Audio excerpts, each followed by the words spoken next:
नमस्कार मित्रांनो. मुख्यमंत्री माझी लाडकी बहीण योजनेला तसंच युती सरकारला एक दिलासा मिळालेला आहे. या योजनेच्या विरोधात एक जनहित याचिका मागील काही दिवसांमध्ये दाखल करण्यात आलेली होती.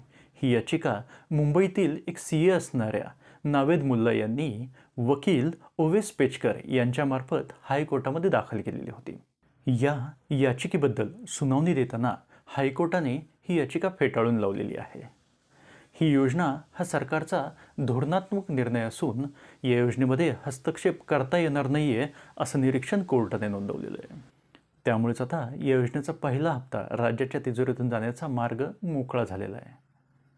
ज्या महिलांनी अजूनही या योजनेमध्ये सहभाग नोंदवलेला नाहीये किंवा अर्ज भरलेला नाहीये, त्या महिला आता महाराष्ट्र शासनाच्या वेब पोर्टलवरती जाऊन हा अर्ज भरू शकता. हा अर्ज कसा भरायचा आहे, याच्यासाठी लागणारे कागदपत्र काय, तसेच ते डॉक्युमेंट्स अपलोड कसे करायचे, याबद्दलचा व्हिडिओ आपल्या चॅनलवरती अवेलेबल आहे. मित्रांनो, याच प्रकारचे नवनवीन व्हिडिओ तसेच अपडेट मिळवण्यासाठी आत्ताच आपल्या चॅनलला सबस्क्राईब करा, व्हिडिओला लाईक करा. धन्यवाद.